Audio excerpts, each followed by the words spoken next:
Hi, everyone. Judge Andrew Napolitano here for Judging Freedom. Today is Tuesday, August 13th, 2024. Matt Ho will be with us shortly on the Israelis and torture and the Americans and torture and the Geneva Conventions, which we wrote.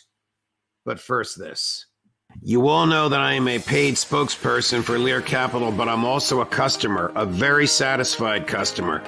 About a year ago, I bought gold, and it's now increased in value 23%. So $100 invested in gold a year ago is now worth $123. If you have $100 in the bank, it still shows $100, but $100 in the bank is now worth 24% less. Inflation has reduced all of your savings, all of your buying power, and mine, by 24%, and gold is largely immune from that. If you want to learn how gold will soon hit $3,200 an ounce, call Lear Capital, 800-511-4620, or go to LearJudgeSnap.com. Get your free gold report. Same experts who predicted the 23% rise that I've enjoyed have predicted this $3,200 an ounce gold. Learn about how to transfer this to an IRA. Protect your savings. 800-511-4620, LearJudgeSnap.com. Tell them the judge sent you. Matt Ho, it's a pleasure, my dear friend. You have a great piece out on the unmentioned 75th anniversary of the Geneva Conventions, with comments in there about Benjamin Netanyahu was correct when he told Congress that this is a war between barbarism and civilization.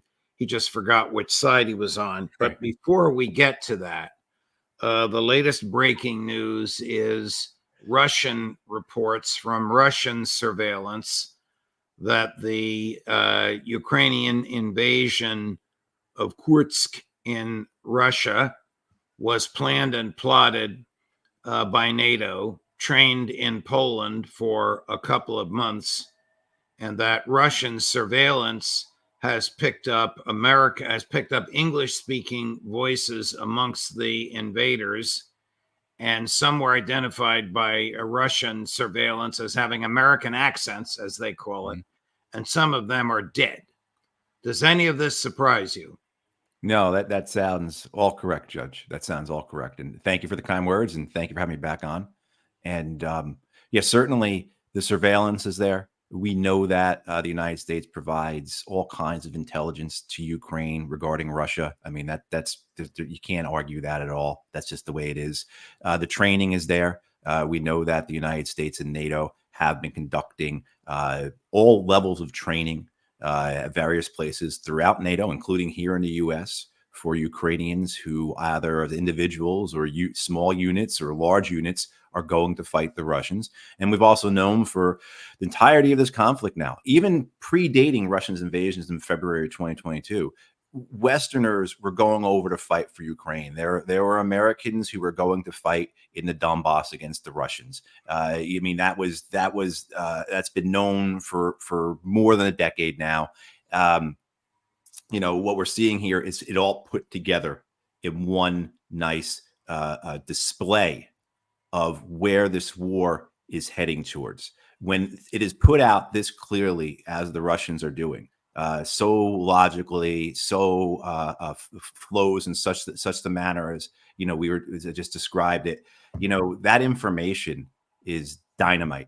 It's dynamite. Might not be dynamite to us here. Might not affect, as Larry Wilkerson calls them, the wooden heads at the State Department, the CIA, and National Security Council, the Pentagon.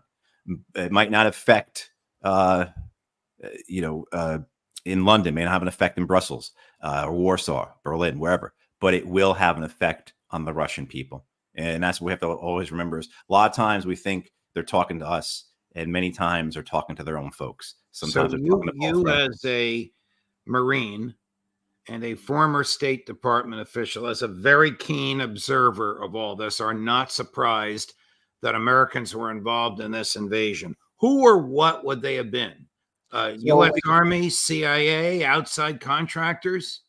All of the above, all of the above, and whether they work for an American contractor or a foreign contractor, you know, you can throw that in there, and at all levels. So at the most senior levels, because the our senior leaders, military and civilian, should know what type of intelligence we are passing to the Ukrainians. Now, by law, they can't talk about it, so they're afraid, and by law, they're actually able to lie about it. So they say, no, we're not giving that to the Ukrainians. And, you know, and the training level, same thing too. It's a mix of active U.S. forces, including CIA, as well as contractors. And then in terms of on the ground, helping fire the missiles, we've talked about this before. A lot of these weapon systems can't be operated and maintained. They can't find the targets to shoot out, especially over the horizon targets, without targeting help from the Americans, the British, the Germans, et cetera. And we've seen all kinds of evidence to that as well. And then on the ground, which I think is probably the most prescient or the most explosive of this, is this reality that there are Americans, there are Brits, there are Germans, there are a lot of Poles, there are South Africans fighting with the Ukrainian army. The numbers have gone down. At one point, 2 years ago or so, it was estimated maybe between 10 and 20,000 Westerners were there fighting with the Ukrainians. That number has, as far as I'm concerned, greatly diminished. So you have actual volunteers who show up as a form of foreign legion, but then you have the CIA and JSOC folks, the Joint Special Operations Command folks. I don't think they are close to the fighting. If they want to get in a fight, if they want to kill people, they can do that in Africa and in Iraq and Syria. You know, the U.S. launched just this year so far, so 8 months into the year, the U.S. military has launched 200 raids in Iraq and Syria, right? So if these guys want to pull triggers and kill people, they can do that in the Middle East or Africa. It's also too much of an issue for one of our folks to get killed fighting over there for the reasons that's easy to understand. But what you have, you have contractors. And whether they are just 1 degree removed from the CIA and the Special Operations Forces, or whether there is a subcontracting upon subcontracting upon subcontracting of the Ukrainians to bring these guys in, right? The reality is, Judge, is that they're Americans. They more than likely have served for a number of years, either with the active U.S. military or with the CIA paramilitary forces. And at the end of the day, who's paying for it? Right. So guys are basically contractors for the CIA and JSOC, or whether they're contractors for the Ukrainians. It doesn't really matter, because at the end of the day, the money they pay for these guys comes from the U.S. So the American government has provided intelligence, equipment, money, expertise, and American human beings, all in pursuit of an invasion of Russia. How far up the food chain would this have to have been approved? Would this have gone to the president himself? You know, if we weren't living in such a corrupt, rotten, upside down system, right? If the American empire was something reasonable and logical and halfway honest, you would imagine this would have to go to the Oval Office. There's no way it could. But you know, the way the U.S. empire is set up, the way the CIA and our covert and clandestine actions are written into law, this whole idea of plausible deniability, right? That's written into basically the 1947 National Security Act that creates the CIA, that creates the National Security Council, that creates our modern day foreign policy and military infrastructure. That basically allows it pushes plausible deniability. So while you would think, my God, this has to have come from the desk of Joe Biden, or at least gotten his stamp or whatever, it's very possible that maybe it didn't go up that many levels. You know, maybe it stopped at UCOM or at the CIA Special Operations Division in Europe. You know, I don't know. But if so, the what you're getting at, though, Judge, right, is the key point. The how much this matters, how significant this is, and what this can open up, what this can allow for. This is the things we've been warning about for 2.5 years. This idea of growth we've just saw horizontal escalation, right? The war has gone into another country. It's gone into Russia. And so we're examining what's going to come from that. But then the vertical escalation of wells, how are the Russians going to respond to this? I actually think acknowledging all the risks involved in this for Ukraine. This was a fairly smart move, a good move for Ukraine to do. I actually believe that. But the what may come from this, of course, though, is a massive Russian response. I think most people will agree, who are objective, that on a dial 1 to 10, Russia has been running this war at about a 5 or a 6. And so does this now force the Russians to amp that up to a 7 or 8? Right. I mean, so this what is coming from this operation, very reckless, runs completely parallel with what we've been warning about.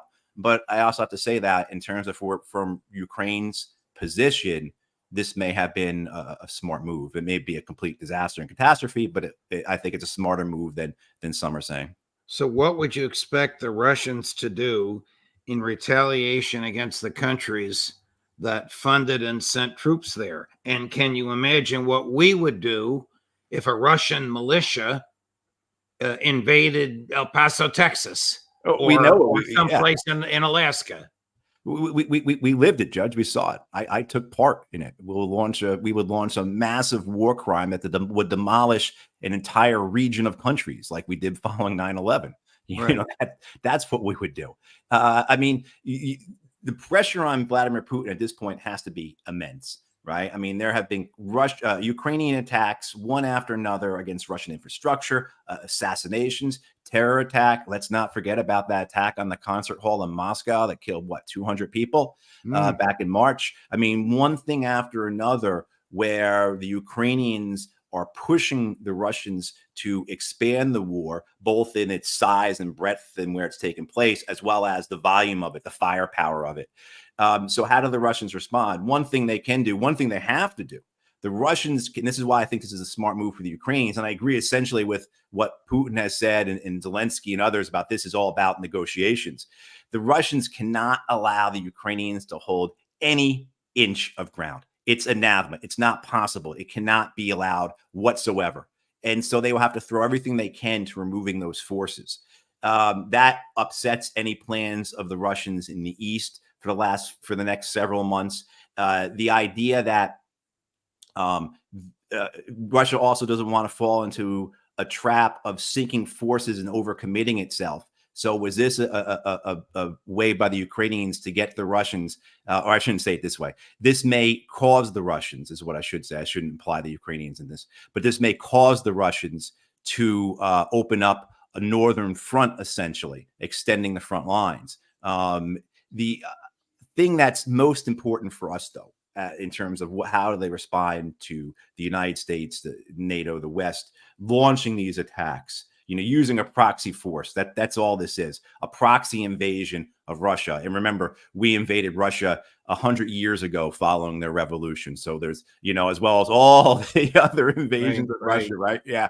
Go back to Charles the 12th, right? So anyway, what they would do, finally getting to your point, Judge, or your question, what they would do and what we should expect them to do is what they've already said they will do, which is arm nations and groups that are involved in the fight against the American empire. So we should expect to see weapon systems going to Hezbollah, weapon systems going to the Yemenis, Ansar Allah, the Houthis, right? So can you imagine what happens then if Hezbollah has S-400 anti-aircraft missiles and is able to shoot down incoming Israeli missiles and drones and their aircraft, right? You can imagine what could happen more for the U.S. if the Houthis get Zircon cruise missiles, and a guy like Scott Ritter could tell you why that would be so dangerous better than I can. But essentially, you could have the situation where you've lost an American aircraft carrier, 5,000 young men and women treading water in the Red Sea or the Arabian Gulf or wherever, the Persian Gulf, because those missiles can reach quite far. And the Houthis have shown that they can fire missiles at extended ranges. Let's remember, just last month, they hit Tel Aviv with a drone. So that's what I would expect, is that the dial gets turned up in Ukraine by the Russians, but also, too, they turn up that dial around the world. And the United States, its allies, its proxies, are now facing weapon systems that are the equivalent or better than Western weapon systems. And of course, that makes then that just one more step, one more escalation, right? So how do them respond? And this is why, whether it's the Middle East or Ukraine, Russia, negotiations are paramount. Ceasefires are absolutely what's needed in the moment, because we have to arrest this escalation before it leads to that top rung of the ladder, which is nuclear war, which is something that is a possibility. The United States wrote the Geneva Conventions. Does it comply with them? No, it does not. No, it does not. It like so many other aspects of international law, and this is why the United States government doesn't cite international law. If you hear from the White House or the national security or the State Department spokespeople, if you hear from people like Jake Sullivan or Tony Blinken, they will talk about a rules-based order as opposed to referring to international law. And the rules-based order is just something that they've made up. It's just basically rules are, it's like playing Monopoly with a 4-year-old. Well, how can the United States government look the other way when the IDF engages in the most horrific torture imaginable? A gang of thugs, Israeli settlers, breaks into a jail to get the IDF soldiers who committed the torture out. And then the prime minister's party in the Knesset tries to give them an amnesty and affirmatively authorize this torture, which is male-on-male rape. Right. And you also have an Israeli citizen that, according to Israeli television 12 channel news, a plurality of them, almost a majority, a plurality of Israelis believe in the IDF raping Palestinians. Right. So that doesn't say how many actually support the genocide. You can support the genocide without degrading yourself to supporting rape. But I mean, in today's, it's hard to keep up, right, Judge? So in today's news, from it, and where we get so much information from is from the Israeli press itself. So you can't accuse this being an anti-Israel narrative. It's coming from the Israeli press.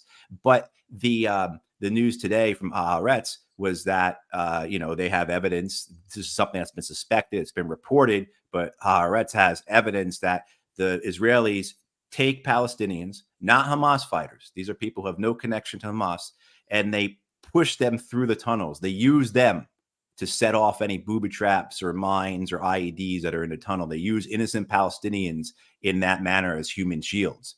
And of course, when it gets brought up, and this is in the Israeli media today, and this is something we've known about, on top of all the other war crimes, what you see at the State Department, I watched part of the briefing today at the State Department, is just the same excuse, the same trite statements, the same BS that they've uttered. I'm struggling to find the right words because this is so infuriating, right? Because you're being lied to. You're being lied to in the most disrespectful and insulting way.